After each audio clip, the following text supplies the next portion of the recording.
what does the world look like? And how is it that people in the congregation are experiencing their everyday lives?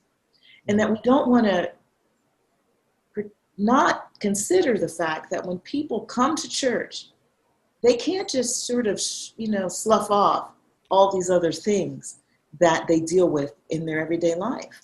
Yes. And one of those issues, a huge one in the United States, is race and how race impacts our lives. As I was already alluding to, race in the United States guides, impacts people's lives at almost every level.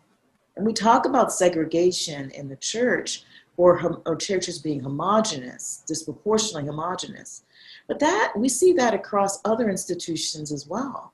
We see that in neighborhoods. We're seeing it again in schools because schools are tied to neighborhoods. We're seeing in the kinds of jobs that people end up taking.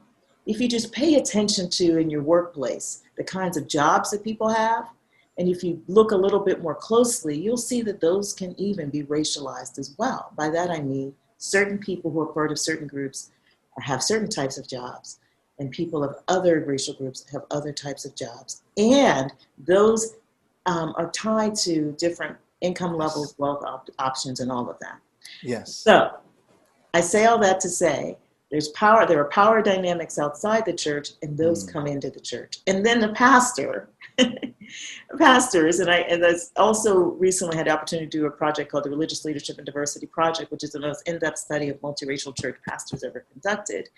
Pastors, as you mentioned, you were excited, you wanted to do this, and then you're like, oh my goodness, all this, I have to deal with something else besides just what am I going to preach this Sunday?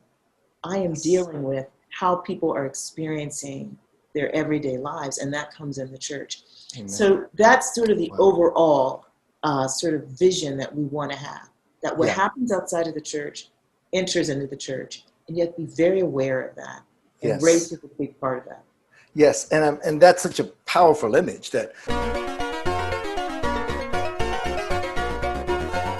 One of the real issues is authority and legitimate authority. Wow. And who's considered to have legitimate authority and who doesn't. One of the key things we find is that pastors of color have to really deal with people considering them being legitimate authorities. And that white pastors, that is not something they have to really navigate. They are perceived and understood as being legitimate authorities, people that they should be listened to and followed. It's not to say that white pastors don't have a problem too. They do.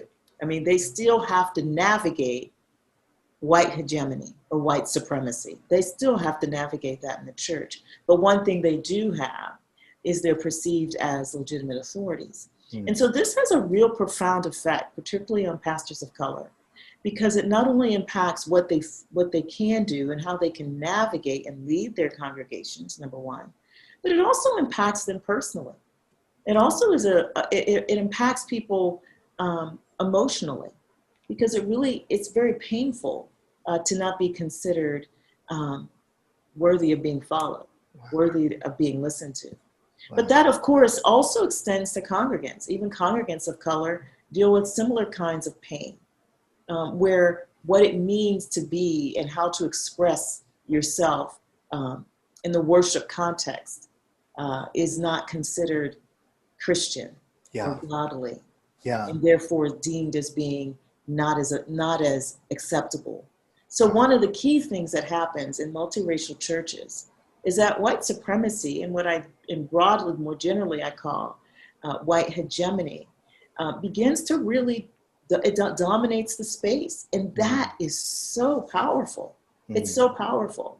And if pastors and leaders aren't aware of that, it will continue to manifest and really hinder the ministry of the church and their capacity to lead and minister to people. Yeah.